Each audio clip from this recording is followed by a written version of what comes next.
Kita akan membahas tentang beberapa penyesalan manusia di hari yang tidak ada guna penyesalan itu di hadapan Allah Subhanahu wa taala. Ma'asyiral muslimat yang dimuliakan Allah Subhanahu wa taala.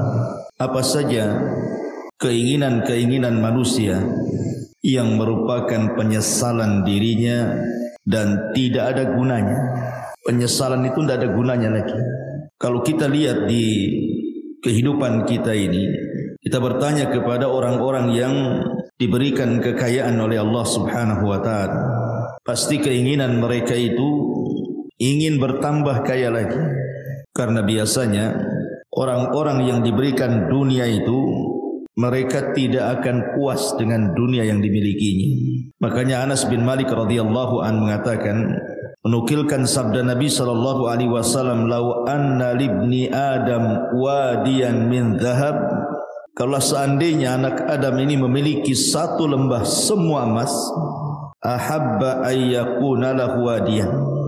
Pasti dia berkeinginan untuk menambah 2 lembah emas lagi. Walan yamla'a fahu illa turab wa yatubullahu ala man tab. Dan orang ini tidak akan puas mengejar cita-citanya untuk mengumpulkan dunia kecuali tanah yang menimbunnya. Kalau sudah ditimbun tanah, baru tahu, barulah dia menyesal. Ma'asyiral muslimat yang dimuliakan Allah Azza wa Jalla, setiap manusia itu pasti akan melewati padanya sakaratul maut. Tidak ada satupun manusia pasti akan melewati yang disebut dengan sakaratul maut. Karena Allah Subhanahu wa taala yang mengatakan, "Waja'at sakratul maut bil haqq, dzalika ma kunta minhu tahid." Dan akan datang sakaratul maut, dan itu sebuah kebenaran.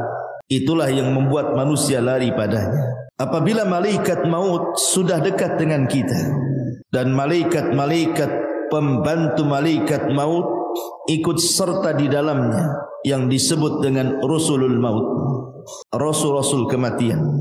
Ketika malaikat maut mulai mencabut nyawa kita, maka dimulai dari ujung jari jemari setiap manusia.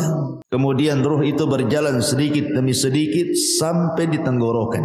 Ketika nyawa di tenggorokan inilah maknanya manusia sudah tidak akan selamat lagi. Hatta idza balagatit tarak wa qila man rah. Sampai ketika ruh itu sampai di tenggorokan manusia, tidak ada yang bisa meruqyah dia, mengembalikan ruh ke dalam jasadnya. Disitulah dia terbayang keinginan-keinginan, penyesalan-penyesalan yang tidak ada guna penyesalan itu. Apa saja penyesalan-penyesalan yang akan dirasakan saat detik orang sakaratul maut itu. Walaupun dia menjerit kepada Allah Subhanahu wa taala untuk dikembalikan ke dunia, melaksanakan penyesalan yang sudah ia tinggalkan, baik perkara yang harus dilaksanakan atau perkara yang harus ditinggalkan, percuma saja penyesalan kala itu.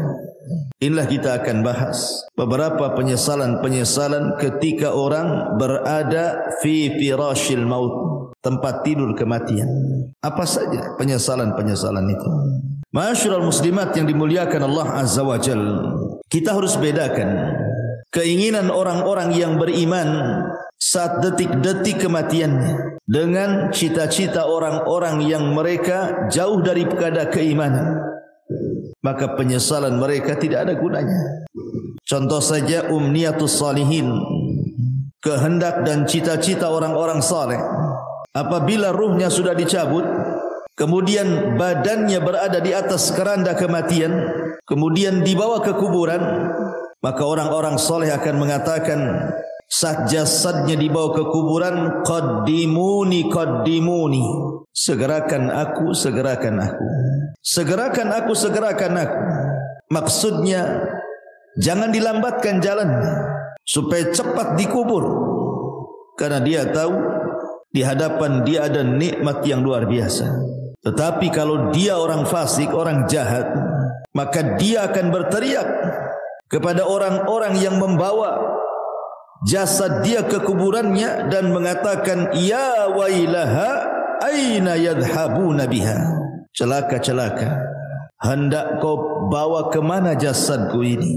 Dia pun berteriak-teriak, tidak ada yang mendengar selain makhluk-makhluk di luar manusia dan jin.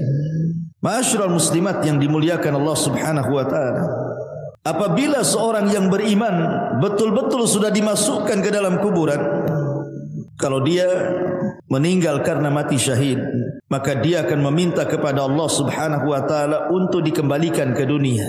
Untuk apa? Untuk berperang kembali dan mati syahid kedua kalinya, dan itu kemuliaan baginya. Makanya Jabir bin Abdullah radhiyallahu an pernah menceritakan saat kematian ayahnya Abdullah ibn Haram.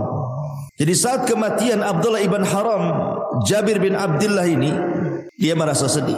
Bagaimana tidak ayah tercintanya satu-satunya harus mati syahid di Uhud. Kemudian sambil memeluk ayahnya yang sudah tidak bernyawa itu, maka Nabi SAW mengatakan, "Ya Jabir, tabki aw la tabki? Wallahi ma kallama Allahu ahadan qat min wara'i hijabin wahiyan abaka fakallamahu kifahan bila turjuman."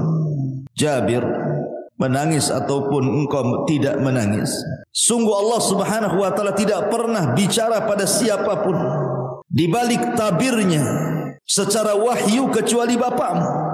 Bapakmu diajak bicara oleh Allah tanpa penerjemah, di mana Allah Subhanahu wa taala mengatakan kepada ayahmu, "Tamanna ya abdi," berangan-anganlah wahai hambaku, bercita-citalah wahai hamba-hambaku. "Ya abdi tamanna alayya u'tik," wahai hambaku, mintalah sesuatu kepadaku, aku akan beri.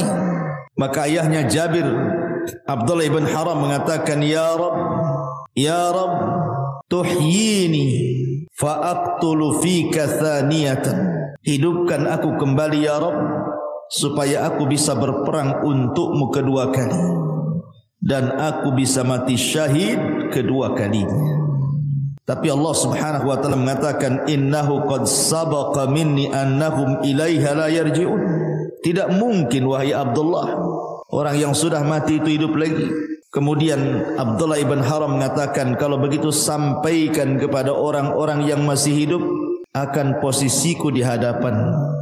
Maka Allah Subhanahu wa taala turunkan ayat, "Wala tahsabannal ladzina qutilu fi sabilillahi amwatan bal ahya inda rabbihim yurzakun."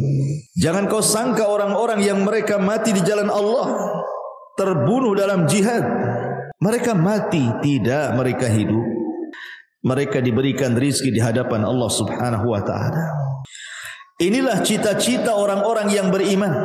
Walaupun cita-cita ini mustahil dilakukan, mustahil terkabulkan, tapi cita-cita mereka mulia. Ingin hidup kembali, ingin berperang karena Allah, dan ingin mati syahid kedua kalinya. Begitulah umniyatus salihin, angan-angan orang-orang yang saleh. Makanya dalam surah Yasin ada satu kisah yang disebut dengan Habibun Najjar. Dalam surah Yasin itu ada kisah yang disebut dengan kisah Habibu An-Najjar. Bagaimana kisahnya Habibun Najjar itu? Jadi suatu hari di sebuah perkampungan di zaman setelah Isa bin Maryam, sebelum diutusnya Nabi SAW, di kampung itu atau daerah itu sangat penuh dengan kezaliman, penuh dengan kesyirikan. Diutuslah oleh Allah Subhanahu wa taala dua nabi untuk mendakwahi kampung tadi. Ada yang mengatakan bahwa dua orang ini bukan nabi tetapi murid-muridnya Isa bin Maryam untuk mendakwahi daerah tersebut, tapi didustakan oleh kaumnya. Akhirnya Allah Subhanahu wa taala mengutus satu lagi untuk menguatkan yang dua orang yang sedang berdakwah itu, tapi didustakan lagi. Sampai akhirnya tiga utusan ini hampir dibunuh. Datanglah seorang laki-laki yang bernama Habibun Najjar, yang sudah beriman sebelumnya kepada tiga utusan ini, memperingatkan orang-orang yang menentang tiga utusan itu. Kemudian malah dia jadi sasaran pembunuhan. Niatnya membela para utusan, akhirnya dibunuh oleh orang kampung itu. Ketika dia mati, maka ruhnya diperlihatkan sorga dan kenikmatan-kenikmatan di dalamnya. Sampai Allah katakan qila dkhulil jannah, masuklah kau Habibun Najjar ke dalam surga. Qala, maka Habibun Najjar mengatakan, ya laita qaumi ya'lamun bima ghafara li rabbi wa ja'alani minal mukramin. Duhai kiranya kaumku tahu, duhai kiranya kaumku tahu dengan apa yang Allah berikan dari ampunannya kepadaku, dan dia telah menjadikan aku orang-orang mulia. Tentu mereka tidak akan mendustakan para utusan itu, katanya.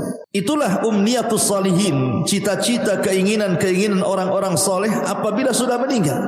Akan tetapi di sana ada yang disebut dengan umniyatut talihin, keinginan, cita-cita, penyesalan dari orang-orang yang tidak memiliki keimanan, orang fasik, orang jahat, tetapi keinginan mereka hanyalah sebuah penyesalan, tidak ada guna.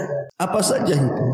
Pertama, mereka akan menyesal karena mereka meninggalkan sholat. Orang-orang yang sedang sakaratul maut ataupun orang-orang yang sudah mati, maka mereka akan menyesal kenapa ketika mereka masih sehat, masih hidup normal, mereka meninggalkan sholat. Ini yang akan jadi penyesalan orang-orang yang sedang sakaratul maut itu. Kenapa dulu aku meninggalkan sholat? Sampai-sampai disebutkan dalam hadis Abu Hurairah radhiyallahu anhu, suatu hari Nabi SAW lewat di sebuah kuburan. Kemudian Nabi bertanya, man sahibu hadal qabri? Siapa yang dikubur di sini? Rasul bertanya kepada para sahabat, siapa orang yang dikubur di kuburan ini? Maka para sahabat mengatakan, fulan wa fulan, fulan dan fulan, wahai Rasul. Maka Nabi SAW mengatakan, rak'atani ahabbu ila hadha min baqiyati dunyakum. Wa fi riwayatin, rak'atani khafifatani mimma tahkiruna yaziduha hadha fi amalihi ahabbu ilaihi min baqiyati dunyakum. Kata Nabi, 2 rakaat lebih dicintai orang yang ada di kuburan ini dibandingkan dunia yang kalian miliki. Dalam riwayat, 2 rakaat solat yang ringan yang kalian remehkan, tapi itu bisa menambah amalannya, itu lebih dicintai orang yang dikubur ini dibandingkan seisi dunia yang kalian miliki. Subhanallah. Orang-orang yang dikubur itu, Bu, atau orang-orang yang sedang sakaratul maut itu, mereka dicita-citakan ingin sholat, walaupun hanya 2 rakaat yang ringan, yang mudah dilakukan. Tapi apalah gunanya penyesalan itu? Menyesal dia kenapa tidak sholat, menyesal kenapa dia tidak melakukan 2 rakaat sholat. Tapi apa gunanya penyesalan itu? Tidak ada guna. Tidak ada guna penyesalan itu. Padahal Nabi SAW saat detik-detik wafatnya, apa kata Rasul? As-salatu salat wa ma malakat aimanukum. Jaga solat, jaga solat, dan hamba-hamba sahaya di antara kalian. Bahkan Umar bin Khattab radhiyallahu an, saat detik-detik wafatnya, Umar sampai mengatakan, la hadza fil Islam liman taraka shalah. Tidak ada bagian dalam Islam, kata Umar, bagi orang yang tidak melaksanakan salat. Itu di akhir-akhir usia Umar, saat detik wafatnya, dia ingatkan soal salat. Persis seperti wasiat Nabi SAW, as-salatu salah wa ma malakat aimanukum. Maka sebelum waktu itu akan datang, penyesalan akan diungkapkan. Tapi apalah gunanya penyesalan itu di hadapan Allah? Maka dari sekarang jangan pernah tinggalkan salat, karena ini adalah penyesalan orang-orang sakaratul maut nanti. Tapi heran hari ini kan, Masya Allah ya, orang yang meremehkan salat itu kayaknya biasa-biasa saja, kayak nggak berdosa saja orang tak salat tuh, kayak nyantai gitu deh, Bu ya. Kalau kita tanya sama orang yang tidak salat tuh, kenapa kok tak salat, katanya, nanti katanya, kalau sudah dapat hidayah, ngomongnya enak saja kayak gitu juga. Bukankah engkau seorang muslim, kenapa kau tidak salat, katanya. Entah kenapa saya malah salat, katanya. Kayaknya bukan beban bagi dia gitu ya. Padahal orang yang meninggalkan salat itu bisa kafir tuh. Kata Nabi SAW, al-ahdu bainana wa bainakumus salat, faman tarakaha faqad kafar. Perbedaan kita loh dengan orang kafir itu salat. Kalau dia meninggalkan salat berarti apa bedanya dengan kafir? Makanya Rasul mengatakan faman tarakaha faqad kafar. Siapa yang meninggalkan bisa kufur dia. Maka Bu, nasihati kalau ada keluarga yang tidak salat, ajarkan salat. Suruh mereka salat. Jangan sampai datang waktu di mana dia ingin salat tapi keinginannya hanya menjadi penyesalan bagi dia karena tidak ada guna. Nyawa sudah di tenggorokan itu sudah enggak ada guna lagi taubat. Innallaha yaqbalu taubata 'abdin ma lam yugharghir. Sungguhnya Allah Subhanahu wa taala itu hanya menerima taubatnya seorang hamba sebelum nyawa di kerongkongan. Ini yang pertama. Penyesalan yang kedua, as-sadaqah, sedekah. Allah Subhanahu wa taala mengatakan dalam surah Al-Munafikun ayat 100 ayat 10 sampai 11. Wa anfiqu mimma razaqnakum min qabli an ya'tiya ahadakumul maut fayaqula rabbi laula akhartani ila ajalin qarib fa asaddaqa wa akum minas salihin walan yuakhirallahu nafsan idza jaa ajaluha wallahu khabirum bima ta'malun.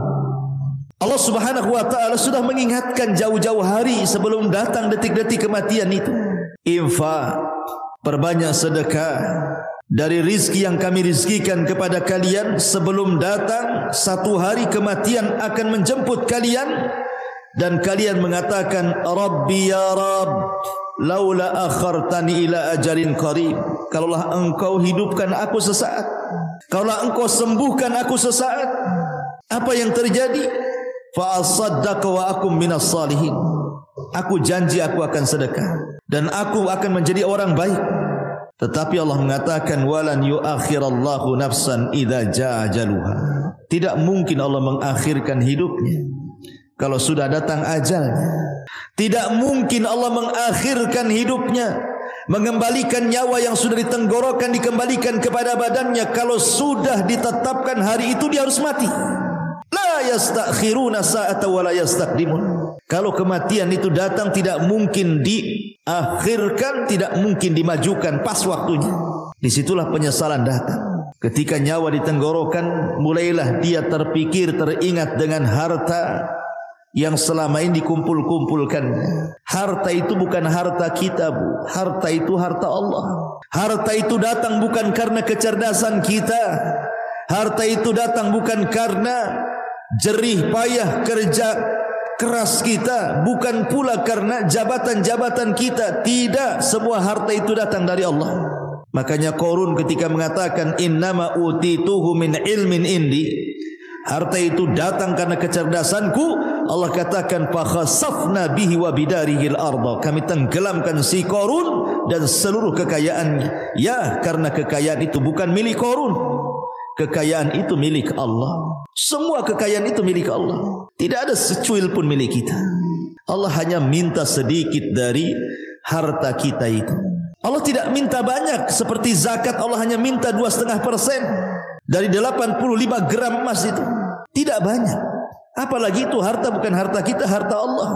Tetapi karena manusia zuyyina linnasi minasyahwat, dihiasi syahwat-syahwat dunia inilah akhirnya dia bakhil. Dia baru tahu setelah nyawa di tenggorokan, baru dia sadar. Kenapa dulu aku tidak sedekah? Laula akhartani ila ajalin qarib fa asaddaqa wa akum minas salihin. Kenapa aku tidak sedekah ketika aku sehat? Maka bagi anda yang Allah Subhanahu wa ta'ala limpahkan rizki yang luas, dengan mudah anda mencari rizki itu tanpa ada kesulitan. Itu nikmat yang besar yang Allah Subhanahu wa taala anugerahkan kepada anda. Banyak-banyaklah sedekah.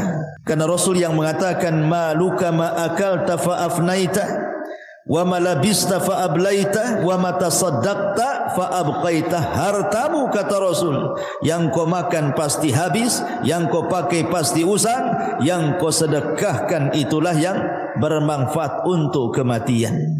Karena apabila seseorang meninggal dunia, Bu, nyawa sudah dicabut oleh Allah. Yang pertama terpisah dari badan ibu itu adalah harta. Yang pertama terpisah dari badan ibu adalah harta. Pertama orang mati ini dicabut nyawanya, yang pertama berpisah hartanya. Tidak ada hubung kait dia dengan harta lagi. Bahkan sekaya apapun orang yang meninggal itu tetap saja sama keluarganya dibelikan kain kafan yang harganya murah. Bukan karena dia orang kaya kafannya mahal, tidak. Kafannya pun tetap itu juga yang sangat murah, tidak berharga. Karena pertama kali dia meninggal, yang terpisah dari hidup dia itulah hartanya dulu. Baru kemudian dibawa di atas keranda, diiringi dengan keluarganya, kemudian dimasukkan ke liang lahat, kemudian dikubur di situ sama keluarganya, kemudian keluarganya pulang, barulah dia terpisah dengan keluarganya.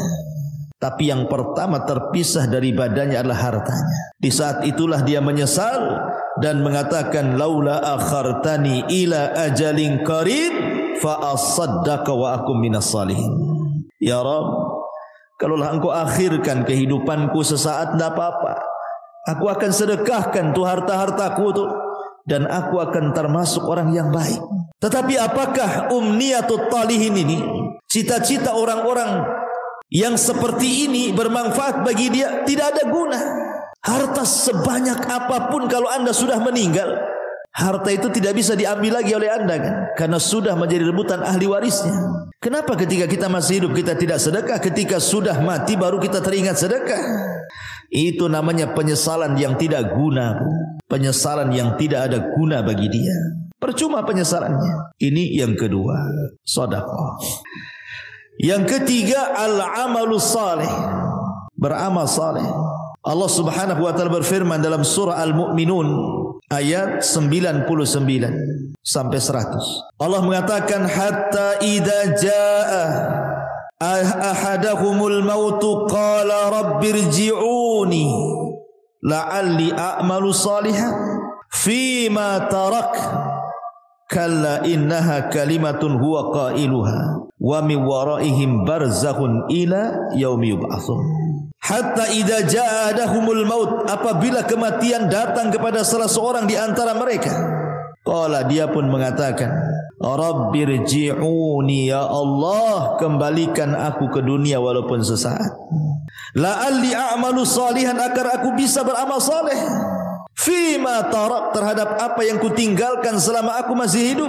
Jadi orang-orang ini, Bu, apabila nyawa di tenggorokan, apabila nyawa sudah di tenggorokan, sudah tidak mungkin diselamatkan, tidak mungkin lagi hidup lagi orang ini, maka dia akan menjerit-jerit dan mengatakan, rabbirji'uni, rabbirji'uni, ya Allah, kembalikan aku ya Allah. Untuk apa? La'alli a'malu salihan, agar aku bisa beramal saleh, agar aku bisa beramal saleh. Fima tarak, dulu aku tinggalkan itu. Tapi Allah bantah dengan mengatakan, kalla innaha kalimatun huwa qailuha. Ya Abdullah, mustahil, itu angan-anganmu saja. Mustahil kau dikembalikan, itu angan-anganmu saja. Wa min waraihim barzakhun ila yaumi yub'atsun, karena antara dirimu dan dunia itu ada dinding pemisah yang disebut dengan barzah. Mustahil kau kembali ke dunia. Maka sebelum datang penyesalan yang tidak ada guna itu, Bu, perbanyak amal soleh. Perbanyak amal soleh. Amal soleh kan banyak, baik yang bermanfaat untuk diri sendiri ataupun amal soleh yang bermanfaat untuk orang lain. Sekecil apapun amal itu pasti akan dibalas oleh Allah. Wa man ya'mal mithqala dzarratin khairan yara wa man ya'mal mithqala dzarratin syarran yara. Tapi apalah gunanya umniyatu talihin ini? Kalau sudah detik-detik wafat tiba-tiba mikir amal saleh, enggak ada guna, enggak ada gunanya. Yang ada dia akan dipertanggungjawabkan di hadapan Allah Subhanahu wa taala. Ini yang ketiga. Yang keempat, orang-orang yang akan menyesal saat detik-detik sakaratul maut adalah ketika di dunia dia tidak pernah membaca Al-Quran. Di dunia dia tidak pernah membaca Al-Quran. Sampai ada, Bu, di masyarakat itu yang usianya sudah 40 tahun, 50 tahun, 60 tahun, bahkan 70 tahun pun tidak pernah tangannya memegang mushaf Al-Quran. Tidak pernah lisannya menggerakkan untuk membaca Quran. Subhanallah. Di masyarakat itu ada, dia muslim KTP-nya, tapi sama Quran itu tidak pernah baca. Apalagi ketika Allah memberikan fitnah kepada kita berupa handphone ini. Dia bisa loh mengikuti berita politik, berseri. Hari ini apa beritanya, besok apa beritanya, lusa apa beritanya, terus diikuti itu. Orang berkasus disidangkan di pengadilan, kita tidak ada hubungan kerabat dengan dia, Bu. Diikuti kasusnya. Cemana sidang hari ini, cemana sidang besok, cemana sidang lusa. Padahal enggak ada manfaatnya untuk kita. Ibu bukan saudara dia, dia pun bukan saudara ibu. Sibuklah ibu cerita tentang persidangan dia. Disibukkan hari-hari. Belum lagi yang nonton kuliner tuh, diikutilah itu. Apa nih hari ini dia masak apa nih, besok masak apa, lusa masak apa gitu. Atau artis tertentu yang suka mamer-mamerkan kekayaan itu, Bu, diikutilah blognya itu. Jadi subscribe-nya lagi, langganan dia. Wah, ini baru ngupload nih si artis ini. Apalah gunanya ibu dengan artis itu? Enggak ada guna kan? Manfaatnya apa? Dia yang kaya, ibu yang nelan ludah yang nengok di handphone itu kan. Enggak ada guna tuh. Ngapain ngikut-ngikut kayak gitu itu? Coba kalau enggak ditonton artis itu, bangkrut juga dia. Jangan ditonton. Enggak akan dia dapat duit juga. Karena itu sama kan, kalau kita nonton kan habis pulsa kita. Itu sama kita ngasih uang sama orang kaya itu. Ibu sudah miskin, artis ini kaya, nonton program dia. Uang kita habis di pulsa, dia pula dapat duit. Akalnya di mana coba? Hilang akalnya orang tuh. Hari-hari kok bisa dia ngikutin tuh ya? Padahal yang ditontonkan kepada kita itu tidak ada guna dunia akhirat tuh. Tidak menambah kekayaan kita, ya tidak menambah pahala kita. Yang ditonton dia sedang pamer-pamer rumah, pamer-pamer kendaraan, pamer-pamer jalan-jalan, pamer-pamer anaknya, pamer-pamer istrinya, suaminya. Na'udzubillah, thumma na'udzubillah. Ittaqillah, bertakwa kepada Allah, bertakwa, takut kepada Allah. Masih ada program yang manfaat di handphone itu. Bisa kita dengarkan mengaji, murotal, ustaz-ustaz ceramah. Adalah manfaat tuh. Kalaulah tidak manfaat dunia, manfaatlah untuk akhirat. Ya. Sekarang tidak ada alasan orang tidak mengaji tuh, karena sekarang handphone sudah di tangan masalahnya, dan aplikasi Quran ada di dalamnya. Kalau dulu orang nenteng-nenteng mushaf itu mungkin malu. Kalau nenteng mushaf kemudian ibu ya sambil ke arisan bawa mushaf gitu ya, mushaf gede itu bukan? Pasti kata orang arisan, ibu ini salah tempat, musola sebelah sana bu katanya. Lah kok bilang musola sebelah sana katanya? Karena ibu nenteng mushaf disangkanya mau yasinan. Tapi kalau sekarang ini kan nenteng-nenteng handphone ini nggak ada orang malu. Justru kalau ndak punya handphone malu pula dia. Lalu apa alasan kita nanti di hadapan Allah kalau Allah bertanya, kenapa ibu tak baca Quran? Kemudian ibu jawab bagaimana? Mushafnya di masjid ya Rabb katanya. Mushafnya ketinggalan di rumah. Lah itu mushaf ada di tangan loh sekarang. Karena setiap handphone itu ada aplikasi Quran. Tidak ada alasan untuk tidak baca Quran. Dan itu akan ditanya di hadapan Allah Subhanahu wa taala. Wa qala ar-rasul ya Rabbi inna qaumi ittakhidhu hadzal Qur'ana mahjura. Wa qala ar-rasul, akan berkata Rasul kelak pada hari kiamat di hadapan Allah melaporkan akan umatnya, Rabbi inna qaumi ya Rabb, sesungguhnya kaumku ittakhadhu hadzal Qur'ana mahjura. Sepeninggalku mereka sedikit demi sedikit meninggalkan Al-Quran, meninggalkan untuk memegangnya, meninggalkan untuk membacanya, meninggalkan untuk merenungkannya, meninggalkan untuk mempelajari tafsirnya, meninggalkan untuk mengamalkannya, bahkan melanggar isi-isinya. Mahjur. Ini akan datang suatu hari penyesalan. Ketika detik-detik nyawa ditenggorokan, maka orang akan teringat dengan Al-Quran. Karena salah satu pertanyaan itu juga Quran itu. Wa ma imamu, siapa pimpinanmu itu? Ikut siapa kamu ini? Jawabannya Quran. Jangan sampai detik-detik penyesalan itu datang dan tidak ada guna. Saat ruh sudah ditenggorokan, tiba-tiba kita berpikir dengan Quran, apa gunanya lagi? Anda sudah tidak bisa baca Quran, Anda saja dibacakan Quran. Orang yang detik-detik wafat itu kan sibuk tuh orang-orang baca Quran. Anda saja ditalkinkan tidak bisa ngomong, macam mana mau baca Quran? Apa nunggu kita tidak bisa menyebut kalimat kecuali la ilaha illallah baru terpikir ingin baca Quran? la ilaha illallah. Jangan. Ini akan jadi penyesalan yang tidak ada guna nanti. Dari sekarang kalau ada waktu baca Quran. Baca Quran. Ya. Ma'asyiral muslimat yang dimuliakan Allah Subhanahu wa ta'ala. Kemudian yang berikutnya penyesalan yang akan datang adalah dia akan menyesal kenapa di dunia dia tidak berkawan dengan kawan-kawan yang saleh. Karena di dunia ini kan orang terkadang menghabiskan waktu dengan kawan-kawan yang tidak ada manfaat untuk akhirat. Kita lihat para pengusaha, orang-orang kaya itu, ya kawannya sesama pengusaha kan. Kalau orang miskin ya sama orang miskin lah kawannya kan. Pengusaha tak mau juga berkawan sama ibu pula. Ya. Biasanya kan begitu kan. Kawan itu kan seprofesi itu. Pamannya olahraga lah kan itu. Kalau pemain bola ya pasti berkawan dengan pemain bola. Tak mungkin lah pemain bola berkawan dengan bulu tangkis, nggak nyambung tuh. Lah terkadang, subhanallah, kadang-kadang ya kita tidak hendak membicarakan lain-lain, ini hanya sekedar nasihat saja ya. Kadang ada orang tuh bergelut dengan dunia olahraga. Anggaplah dia mungkin timnas gitu ya. Hari-hari main bola saja tuh. Pagi latihan bola, siang latihan bola, sore latihan bola. Kawannya dengan orang-orang bola itu saja tuh. Besoknya gitu lagi, besoknya gitu lagi. Terkadang di antara mereka ada yang meninggalkan sholat, bahkan tidak sholat, bahkan mungkin kawannya orang kafir yang jelas-jelas kafir kan gitu. Olahraga itu tidak diharamkan. Bahkan boleh jadi itu sebuah hal yang dianjurkan untuk kesehatan. Tapi kalau itu menjadi tujuan hidup, 1 hari, 2 hari, 1 bulan, 2 bulan, 1 tahun, 3 tahun, sampai habis waktunya hanya untuk memikirkan bola saja, ini akan jadi penyesalan. Akan jadi penyesalan. Orang-orang kaya yang berbisnis hanya hubungannya dengan orang kaya saja. Setiap ketemu bicara bisnis, setiap nelpon bicara bisnis. Pokoknya di otaknya bisnis. Tidak ada diluangkan waktu untuk ibadah, itu tidak ada. Dari mulai dia muda sampai dia tua, itu aja kawannya. Tidak mau dia berkawan dengan orang soleh, dengan ustaz, dengan kiai, dengan ajengan, dengan teman-teman yang rajin ke masjid. Tidak ada. Hanya disibukkan, dilalaikan dengan dunia saja. Atau hari ini mungkin kawannya handphone lah. Seperti yang saya sudah contohkan tadi, disibukkan dengan nengok blog artis terus, itu aja ditonton. Sibuk komen-komen sana sini. Ini akan jadi penyesalan pada hari kiamat.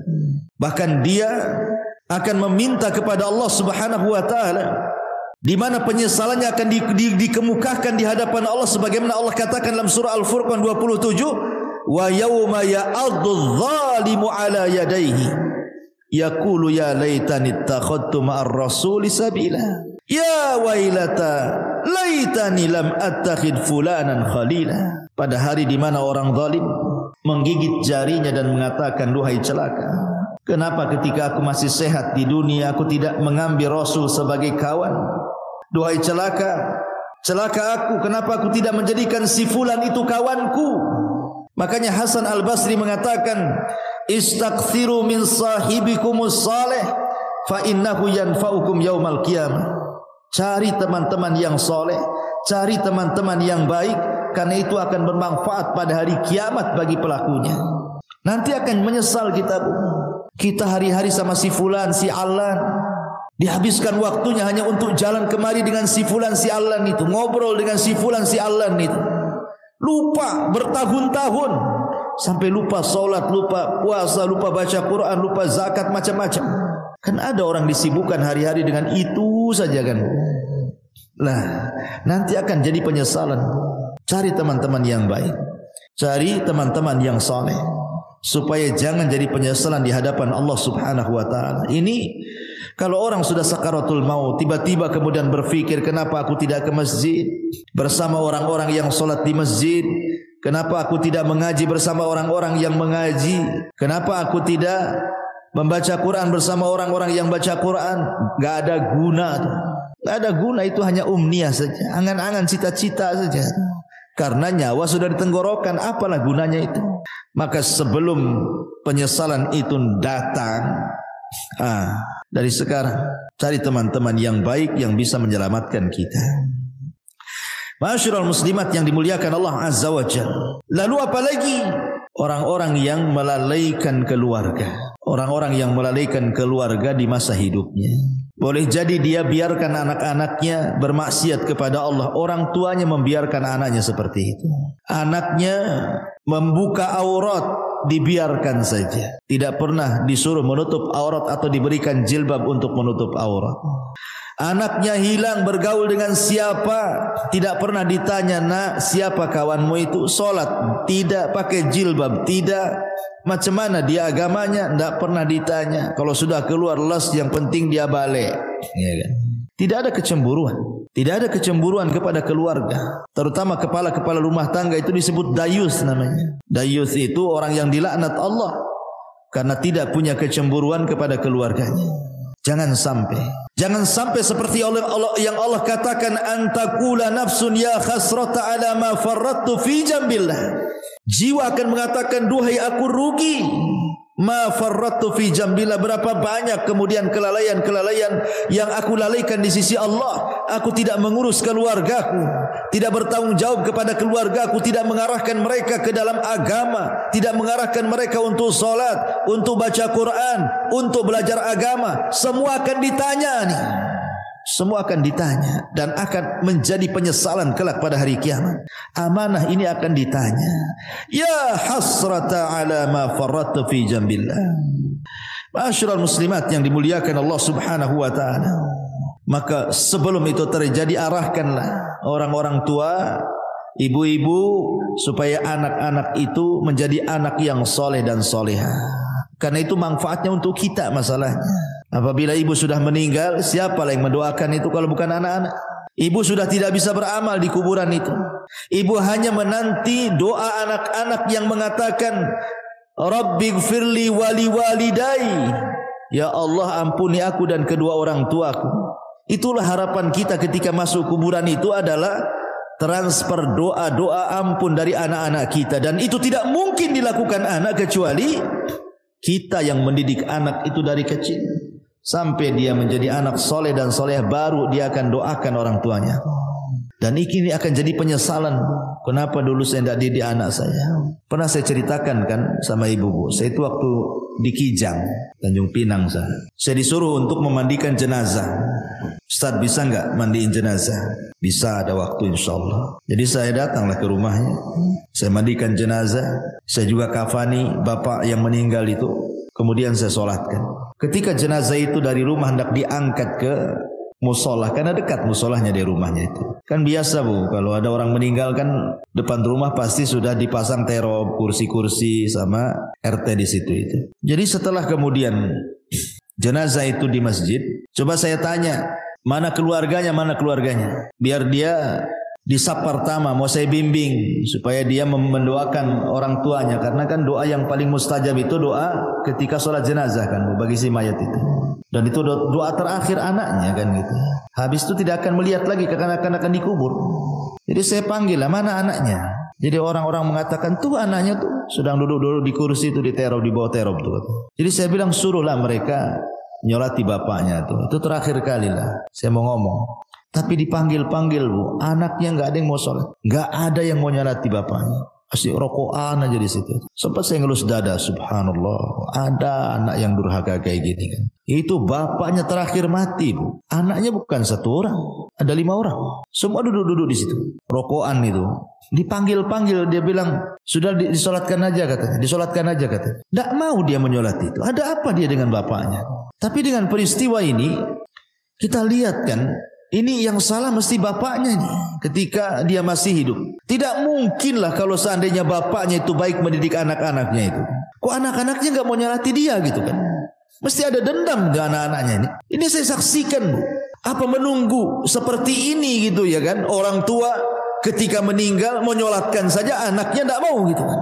Alhamdulillah. Ini penyesalan yang tidak ada guna orang seperti ini. Karena kalau sudah besar anak itu bisa melawan orang tuanya.